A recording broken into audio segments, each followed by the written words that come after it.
and purple, almost, except for the good Mercer gathering that we had.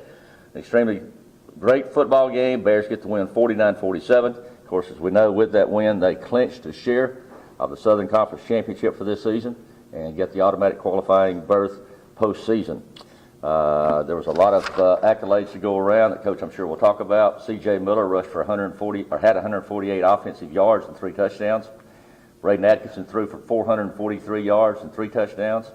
Ajante Dabbs had 4 catches for 147 yards, including an 81-yard touchdown pass. One of 4 receivers that had at least 73 yards receiving. Julian Fox paced the Mercer defense with the game and career-high 13 tackles. Drew Clare added 10. Reese Griffith hit the winning field goal with 1:43 to play to give the Bears the advantage. Rankings came out just a little while ago. Bears are number 8 in both polls to coaches and stats. We'll talk about that game and lead into another big game this weekend. It's homecoming. Saturday, Chattanooga's coming to town. Coach, take it away. Good afternoon. Good to see everybody. Appreciate everybody being here. Obviously, a massive weekend for Mercer football last weekend, and just coming off a game that meant so much to our kids. I think that anytime you have a chance to do something special that's really never been done at this school, I think it's really important. I mean, we still have a lot left, and we'll get to what we got left on the mission part. But I'm really proud of our players. I'm proud of their perseverance. I'm proud of their hard work. It's a group that's really fun to coach, and they show up every day ready to work. And to see them get to reap the benefit of all that hard work and come away as champions, that's something somebody can't take away from you. But we got to understand it was just a share. We have some business to attend to this week, but really proud of our kids.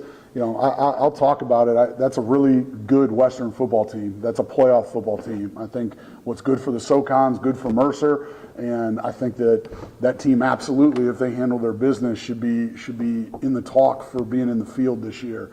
I thought their fans, the atmosphere was great. I've been through Colowee. I've never been there on game day, and it was impressive. And they, comparable to us and what we do, and they showed out and provided our kids with an unbelievable atmosphere for the game.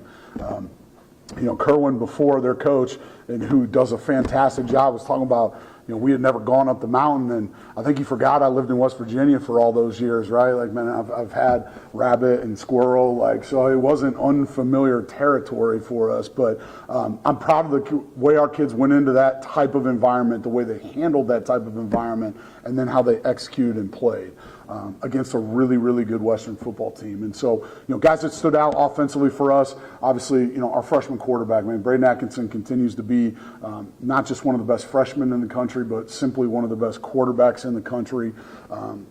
Western does a bunch of different things defensively. They present themselves, the looks that they give differently quite often. Very few stationary targets. So I thought our offensive line did a good job handling those looks. He got hit, but he didn't get sacked. And that's, again, a testament to the line, the tight ends, the running backs, and then certainly the young quarterback for processing things quickly and getting the ball out.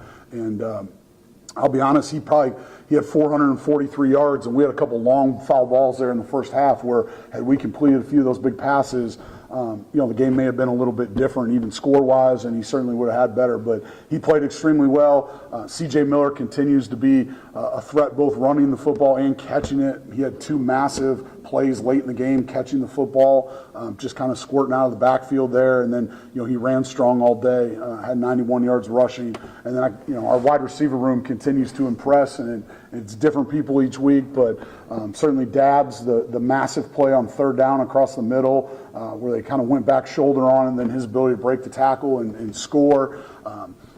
Some of the things, not only did we miss a couple long foul balls in the first half, we missed on a couple that were 50-50. So we talked about, hey, man, in these type of games, we have to have those catches. We have to have those big plays. And you saw that in the first half. We come right out at halftime. Dabbs has a contested catch that puts us inside the 5. Kendall Harris takes a tip ball that's up for grabs, a 50-50 ball, and scores a touchdown. And the resilience of our team, they were, get down to it. We're up by 12. Then we're up by 6, and then we're down. But we went right down the field. Questionable offensive pass interference call there at the end, but we were still in field goal range. And I wouldn't trust anybody else in this country other than Reese Griffith to step in, and he knocked down the kick from 33 yards away, and it was dead center, and then we were able to survive it on the end. Defensively, they gave us all we could handle.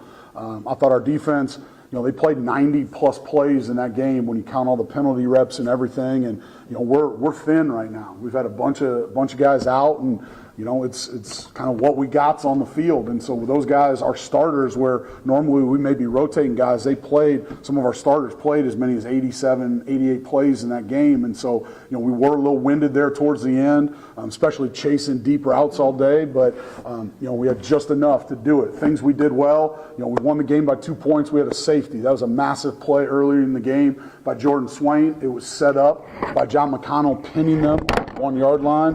And then, I just think that, again, you talk about the complementary football, that was a big piece of it. Sorry, this thing's rattling around on me.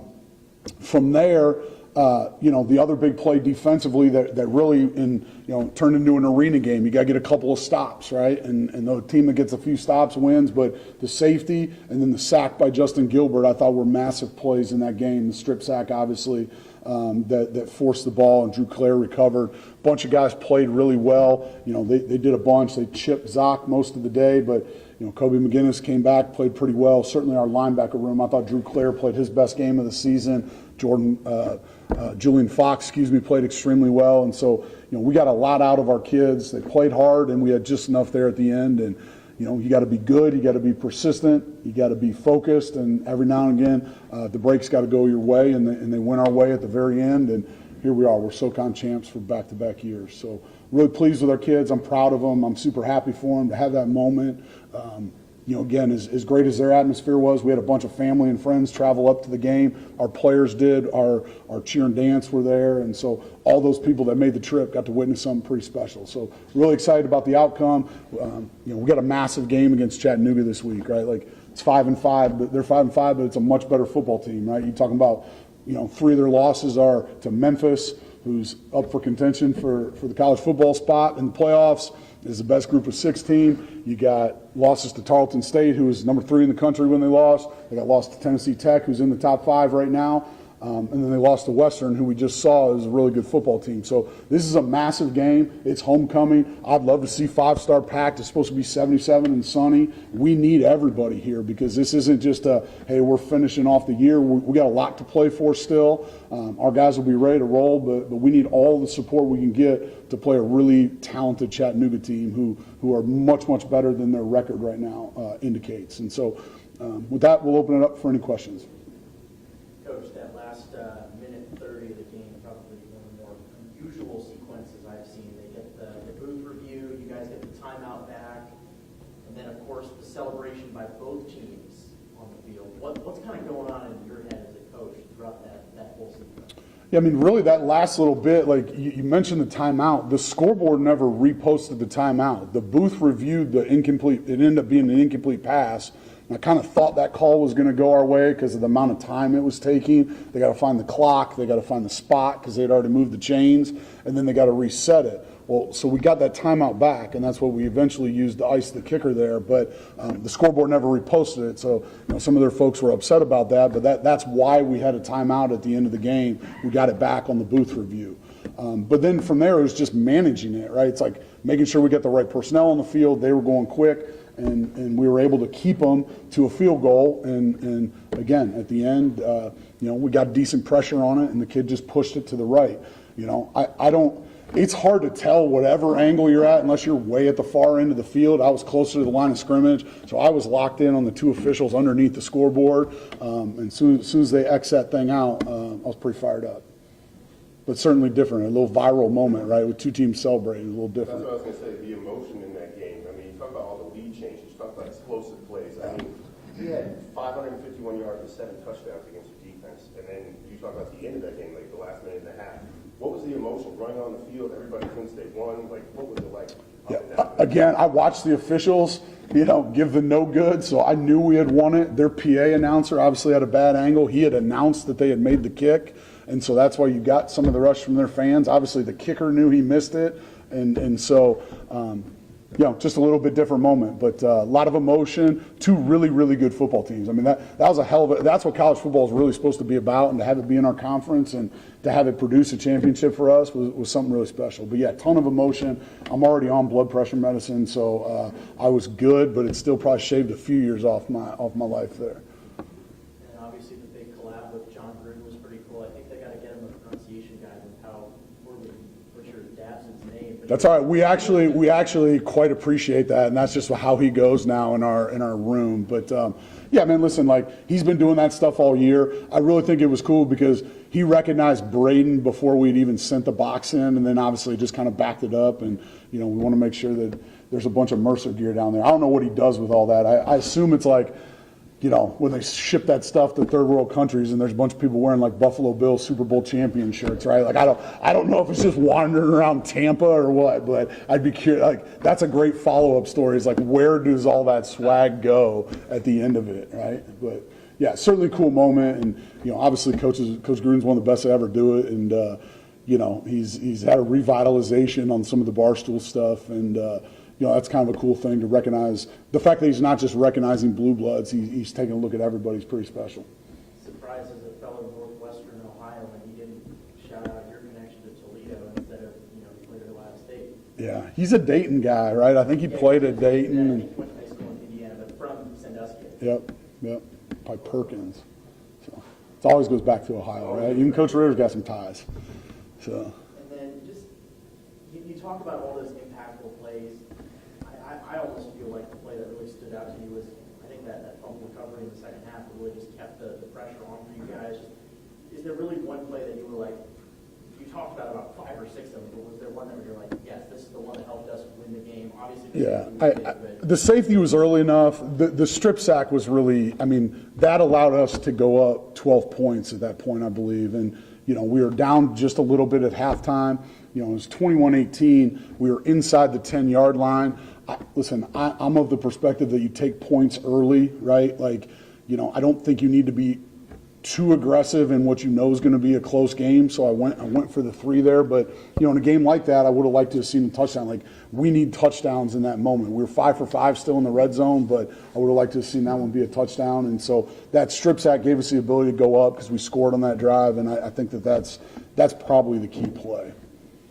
And you guys are facing the Mocs at home. A lot of people have been talking about their quarterback, but what else is really standing out to you on film about that? They run the football. Like they're committed to running the football. Coach Pizzo does a great job with that offense, and they made a quarterback change last week. They started a redshirt freshman, and they got 3 wide receivers who can really go. Like I think Chattanooga's talented. They've shown up on film, and again, they're a little bit like us, man. They've had some surgeries. They've been a little banged up. They're playing a ton of young guys, and you're seeing them incrementally get better every week. And they put it together last week and played really well against Furman. And their quarterback, that game was back and forth through halftime, and then the quarterback settled in, and he had 3 massive pass plays. And again, they controlled the ball something like 23 out of the last 28 minutes of the game. So I think they've always done a really good job with the offensive line.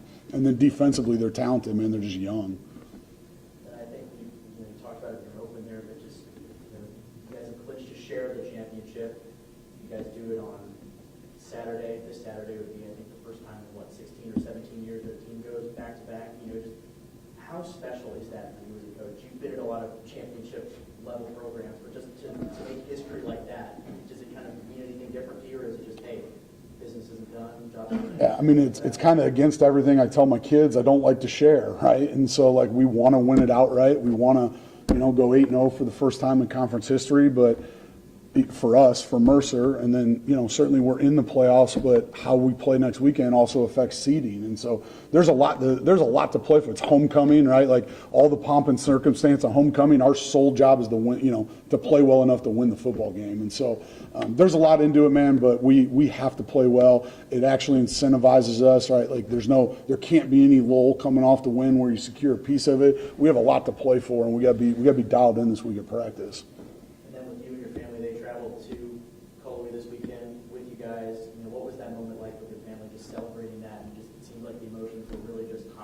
Yeah, they allow me to live out my dream in terms of my career every day. And like my wife's been there step for step with me, side by side. And then my boys, like those are all their big brothers, man. And like they don't realize it now when they're in their moment, but like looking back and just being in the locker room and the fist bumps and holding the trophy and like, you know, and we never want to take any of it for granted. It's hard. Like we were talking as a staff, you got to like, it's really incredible the consistency that we've had. I mean, we're very blessed, and I think it's a testament to the hard work and of everybody. But you know, since 2018, you don't take the 2020 year because there's no playoffs that year in Division II football. But that's in 7 full seasons, not counting the 2020 COVID year. This was our 5th conference championship. So it's 18 and 19 in Notre Dame College. It's 23 at Lenore-Ryan, and then it's 24 and 25 at Mercer. And so where people are fighting like hell to get one, to have 5 and 7 years, you know, man, like just reflecting back on that is pretty special, and we're doing things pretty well, and you know, but we're not satisfied. That's the great thing is like we got such a young group, like they're hungry, and we're ready to roll. And you know, but yeah, I appreciate my family being there. I appreciate our administration allowing that stuff to happen. Really, all of our families to be a part of that if they're able to get up to games. And not every place is like that, and that's what makes Mercer special. I think the last thing for me is, you know, obviously having that UC Davis game as a no contest, would you almost want to have an almost extra playoff-like game, or would you prefer having the bye as a coach? Listen, I think late in the year right now, it really can go either way. I think specific to us, a bye would be massive just from like a health standpoint. Again, with the roster limits, it's made things really thin if you get too many injuries. And so, you know, at this point, the bye would be advantageous from like a health perspective, right? But there's always that line of like, man, if you're playing really good football, you don't want to lose a hot hand by taking a week off. But, you know, we had 2 bye weeks already. We've handled both of them, I think, pretty well. We've come out of both of those and played extremely well the next game. So at this point, man, we can't focus on anything other than playing really, really well against a good Chattanooga team. I was piggybacking off of the family question. Just shout out your wife real quick, because I know she's a real hero. Yeah, I mean, all our coaches' wives, man. I mean, like I said, she had a career as a guidance counselor. She's brilliant in her own right with what she does. Not working now because she's running the house, and you know, she's there step by step. And again, it allows me the time. I don't think folks understand like how much time we're not with our families. Which again, being at a place like Mercer where our families are welcome really at any time, and really creating the atmosphere in this building where, hey, listen, man, like if you can't get home or you need to go, like I don't want, as long as you're not missing practice, you better be at your kids' stuff. You can come back to work, you can work remote, like we can manage it. And but yeah, I mean, Lacey's everything, man, and she's the rock of our family. She runs the house. She makes things go when we are gone so much, and she makes sure the kids are where they need to be, and you know, she's everything. A question about some of you guys talking on, I guess, it's X now or Twitter. What do you think about that, the back and forth with them talking on social media? Hey, listen, man, I prefer to let our play do it, but they're also kids, and a little bit of healthy banter isn't the worst thing, right? Like, I know we got a kick out of some of the coaching memes where my face got put on some interesting pictures. I thought about dressing up for the press conference today, but I know how that would go over. So it's after Halloween. But listen, man, we work way too hard at this stuff. There's too many people that take themselves way too seriously. Like, if you don't have fun with this, if you don't have fun with your team, it's a miserable existence. And like, it's okay to laugh. It's okay to not, like, as long as you know when it's time to lock in. And too many people don't understand that, man. They're not confident enough in what they're doing, or they're scared of what people are going to think. And at the end of the day, is if our team's connected and a little bit of healthy banter is good when it goes over the board, you know, I mean, a big thing for us this week was just talking about discipline. I mean, we're one of the least penalized teams in the country, and we got called for more penalties this past week than we have in 9 games. So it is what it is. How'd your son's first season at FBD go? Solid. They lost in the second round of the playoffs to a really strong Westfield team, but the FBD Vikings 3rd and 4th grade group was solid. The 5th and 6th grade team won the championship though, so the future's bright there with the youth Viking League. Are you going to take on like an assistant, like volunteer coaching job? No, man, I'm the jerk in the stands. I'm officially a fan. I don't say anything at their sporting events. I'm incognito, and I don't even want to talk to it. Like I'm just there to watch my kids, and and be a normal person for an hour or two a day, a couple times a week, hopefully. Coach, you talked about the emotion in that WCU game, and I guess what were you talking about how you're proud of the way your players played? What was like the mentality on the sideline? You guys did the job to go up, and then you saw your lead kind of disappear, and then you had to pull it out once again. I mean, in the moment, there was resiliency. I mean, we talk all the time, like 60 minutes or whatever it takes, right? And it took every second of the 60 in the game. And I really think we talk about kind of the extended success, man. Like, it is really hard to be physically and emotionally prepared every week. And we talk about the team that's most ready to play typically wins. And, you know, our demeanor was such, and demeanor is a word we use, you know, culture, all those buzzwords that people don't know, you know, you can't tell what the hell it actually is. But, like, our demeanor, you should be able to feel it, right? And, like, there was never like, oh, man, it was like, no, here we go again. Like, we're on it. We're going to go up, and then we're going to get a stop and maybe get a little bit of help. But at the end of the day, like, we're not out of this thing. And so they were there. Now, reflecting Sunday on the game, like, you know, what would I like to see as an offensive line coach? We get the ball back with 6:30 on the clock. I'd like to see us be able to run the football at a clip that we can just put the thing away and, you know, save everybody's blood pressure a hit. Coach, Chris Hatcher spoke to the touchdown total 2 weeks ago and said, comment on how well things were going at Mercer for South Preston was. You know, he's got making roots, and then, you know, he's out now. Any thoughts on that?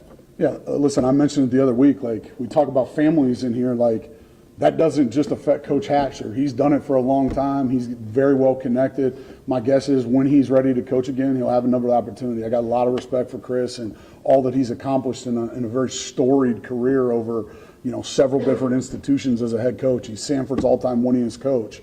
But it's not just him. It's the entire staff. It's the players that play for him. I mean, that affects everybody, and it's not easy. It's you know, it's easy to be an armchair quarterback and say, we got to get him out, and then, you know, in today's portal world, man, like, it's tough to do it consistently. And, you know, I feel for everybody involved. Chris is a great guy and great coach. He'll have another opportunity.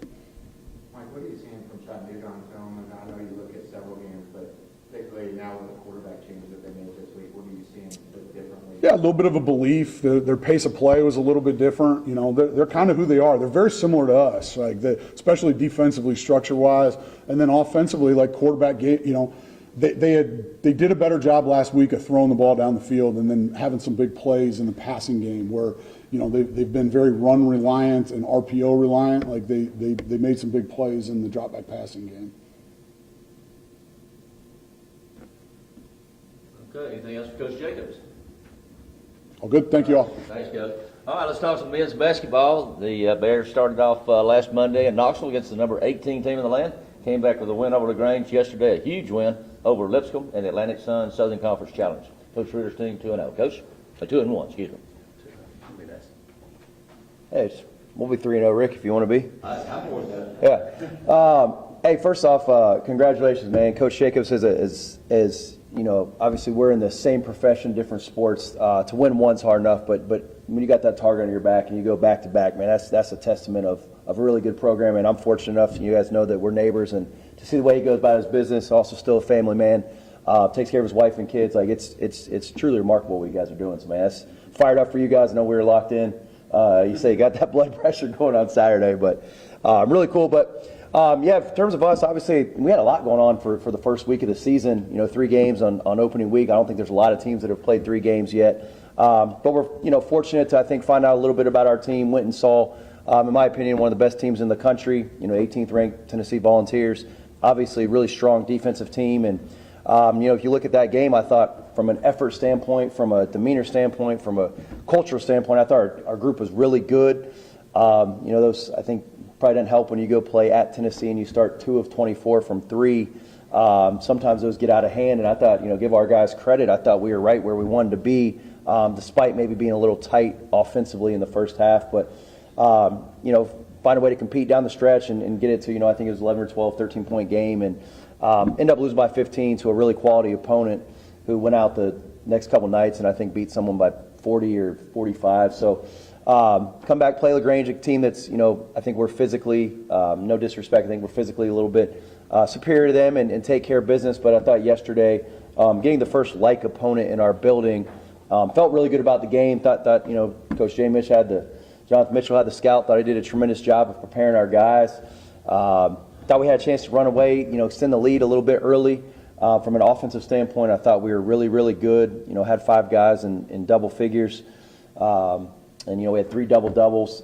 2 guys had double-doubles with rebounds and points, and another guy with rebounds and assists. But thought defensively had a couple things to clean up, but ultimately finding a way to beat a really good traditional program like Lipscomb by 15 points in your home building. Really good first week for us as a basketball program, and I think we've got a lot to build on. I think we've got a really high IQ, tough, emotionally stable group that has a chance to be really, really good long term. Obviously, we got to get some healthy bodies, but I think we've got a connected group that loves competing right now. So fired up to coach this group. Obviously, got a big week ahead. Going to go play at Winthrop. They're going to be a really good team. Capable of winning the Big South. Probably a top 3 team in that league, and we get another road test. So it'll be a good week of preparation for us, and we'll get fired up to go play those guys. So. Quick synopsis, but I guess I'll open that up for questions now.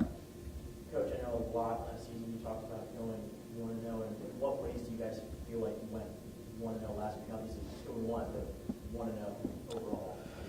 Yeah, I mean, that's the motto, right? You can only control today. Today we've got to have a great film session. We've got to break down yesterday. We've got to have a great recovery for some of these guys that are playing extended minutes, and we've got to find a way to move on from yesterday's win. So want to know is different every day. I thought Tennessee.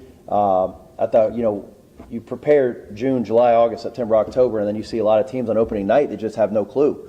I thought we got beat by a better team at that particular moment, but I thought our guys took care of what we had preached for the previous 4 or 5 months, and that was being tough together and unselfish. And so that was our goalpost on that particular night. And so for us today, it's putting Lipscomb to bed. It's making sure we're cleaning up, specifically transition defense, and making sure we're showing why we were successful offensively. And then we'll move to Tuesday, and we'll work on what we need to work on. All right, and that's kind of the way we approach it. Got to find a way to go 1-0 every single day. And I think that's one thing that kind of stood out to me. Lipscomb was also a tournament team last year, ASUN champions. Getting a win against a tournament caliber team. You said like-minded team, but a tournament caliber team, I think, almost has a little bit more weight to it. Do you see that as a coach? Yeah, I think what Lipscomb actually does is they play similar to our league. They're really skilled offensively. They space the floor. They can put up points in a hurry. And so I think, for us, that was the first, again, we had some scrimmage games, but that was the first live game that really is similar to a SoCon level team, a SoCon-like offense. And, I thought our guys answered the bell. And then, you talked about it as well on the score sheet. You have 3 guys with double-doubles chipping in on both ends of the floor. It seems like unselfishness seems to be the way that this team is playing. Are you seeing that as well?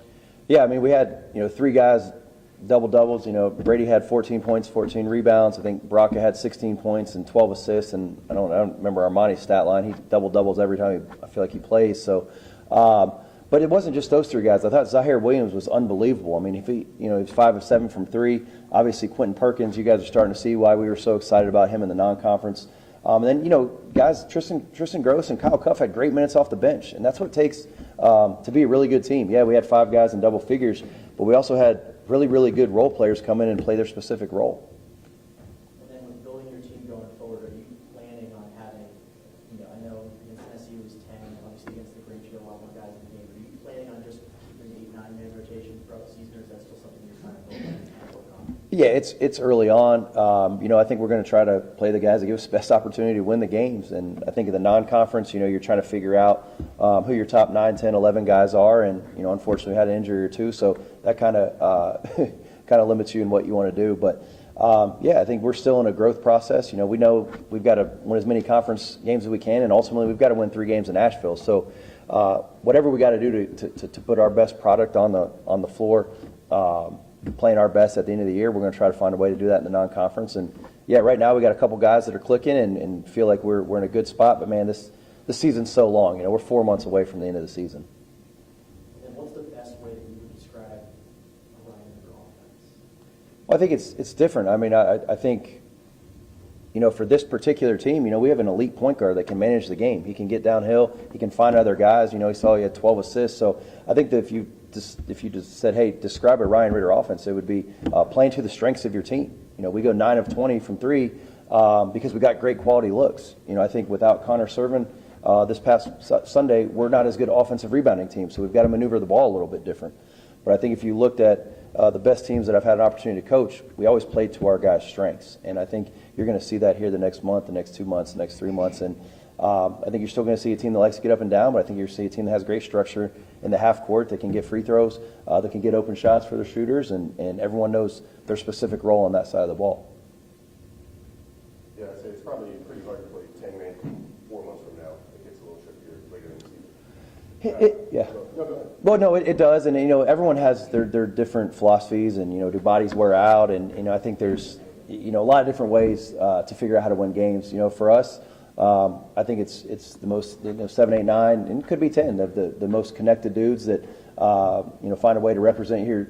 Mercer the best, and whoever's playing the best at that particular point. We don't have it set up. We don't go and say, hey, we're going to play 7 guys. Hey, we're going to play 11 guys. Kind of organically. You'll know January, February, March. You'll know who the guys clicking and what gives us the best chance to produce the best outcome. There was a lot of exciting games this weekend. I'm sure you probably caught one of them, maybe. What excites you the most about on both sides of the floor from your guys going into this year, 3 games in? Yeah, just growth. I mean, I think if you ask Brady right now, I think he's having a blast. We got guys that are connected, man. We got selfless guys. We got guys with no ego, and they're staying true to that. And obviously, it's early. There's been no adversity. You lose at Tennessee, but let's be honest. What's the expectation to go there? Expectation is to go and produce at the highest level you can, and I think we did that for the majority of the game. Ultimately, the score wasn't the favor we wanted, but I think these dudes are fun, man. I think they're having a blast with each other. I think that's the biggest thing is where can this thing go? It's so early. I think we're off to a good start, but there's definitely going to be ebbs and flows of the season. There's going to be a downward spiral at some point when you play 31 games, and I think this group is led by the right people to corral that thing and have us playing our best towards the end of the year. What was that like coaching, was it 22,000 people in the volunteer crowd? What was that like? It was a lot of orange, I'm sure. But Yeah, it was a lot of orange. What was that like? Man, it really is a cool experience, for a lot of our guys, getting the opportunity to play in front of 20,000 people on opening night. It's a really cool experience. We talked about it as a staff, man, the first couple of possessions are so important because I've been in some of those environments, a couple years back when Chris Beard was at Texas Tech, and all of a sudden they get a dunk, they get a 3, and all of a sudden it's 7-0, and you can just feel the place shaking, and everyone gets a little tight. So when they didn't score the first bucket, and then we did, man, it kind of lift the lid off. Everyone can actually go and play basketball instead of being real tight. So I think the overall experience, man, Tennessee does a great job. Football, basketball, baseball, you name it, they're going to have a great game day experience, and that was man, it was fun for our guys, and we competed well enough to actually enjoy the moment, not just trying to get out of there. Yeah, I understand that. Being tight in that crowd must be difficult. All right, so the next 3 of the 4 on the road. So what do you want to see both from your guys on and off the floor with this 3-game road trip? Well, I think the first thing is they got to take care of practice today. Got to focus on what we're asking you to focus on. And road games are tough to win. I don't care who you're playing. I don't care where it's at, what level. Road games are hard to win. And if you look at statistically, it doesn't matter if you're the better team, worst team. You go on the road analytically, you're losing about 10 points. And so we're going to go play a team, Winthrop, EKU, that I will be shocked if either of those guys finish outside the top 3 in their league. So we know we've got 2 really good mid-major teams on the road, and then obviously I think you said 3 out of 4. I hadn't even looked that far, honestly. So we're going to go out. We're going to focus on trying to get our first road win of the year, something we haven't done yet. How do we do it? It's going to be a heck of a challenge because you're playing someone that's going to compete for a championship. But I know our dudes are going to be locked in. We're going to have a great scout, and we're going to feel really confident going into next Saturday. Coach, you talked about how you guys did have some scrimmages ahead of time, but what did you kind of learn about this team through those first few live matchups for you guys? I think they play with a chip. I think they're tough. I think they like confrontation. I think they play mean, which is good. That fits me as a coach. And we kind of talk about it a little bit. We play a little bit of bully ball, and with respect and to the rules, we're not going to do anything dirty. We're going to be legal, but we're physically combative. But I think more so we're mentally combative, and sometimes those are hard to mesh. When you're that physical, sometimes you have some emotionally loose guys, and I think we've got a collection of guys that can, for the course of the next 4 or 5 months, can physically and emotionally battle with anybody left on our schedule. All right, anything else for Coach Ritter? Okay, thanks, Coach. All right, we're going to bring Brady Shoulders up, sophomore from Eddyville, Kentucky. If ever you want to watch a guy play the game the way it's supposed to be played, this is your guy. There's an old saying, fighting for a 50-50 ball. There's no such thing with Brady. It's 90-10 his ball when it's loose. Brady, come up, share with us how you think the season's going.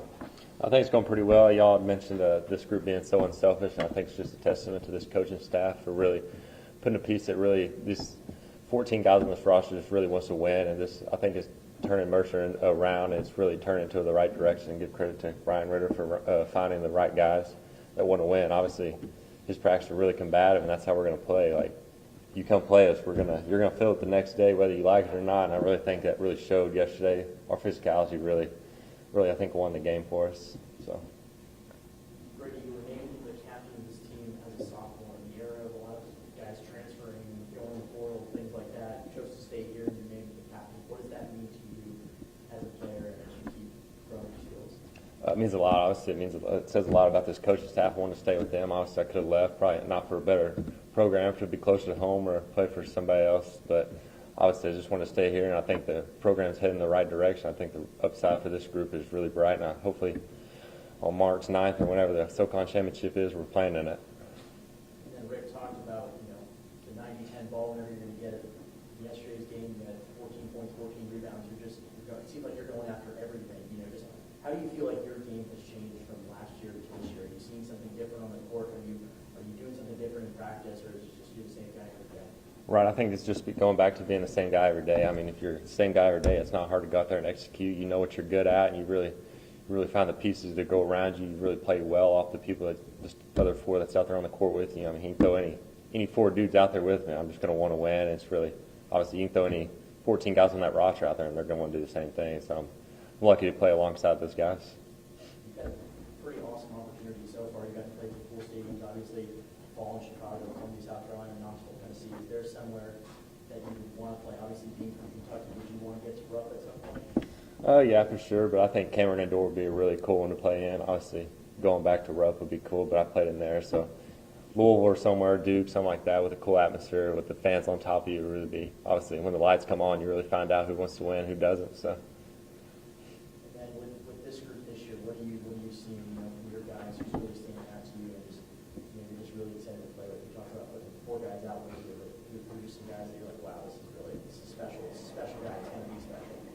Brock and Armani probably. Obviously, Brock is probably the best point guard I've ever laid my eyes on personally. Obviously, he can control the game at an unbelievably level. He can dish it to whoever makes the right decision. And then Armani, I mean, I don't know a big in the country that can guard him right now. And he's playing at a high level, and I think he's going to continue to do that for the next 31 games. It's really, really special to watch him in practice every day. Obviously, he missed out on his last 3 seasons, so I'm sure he's really excited to be able to play, and it's just really cool to be able to see him.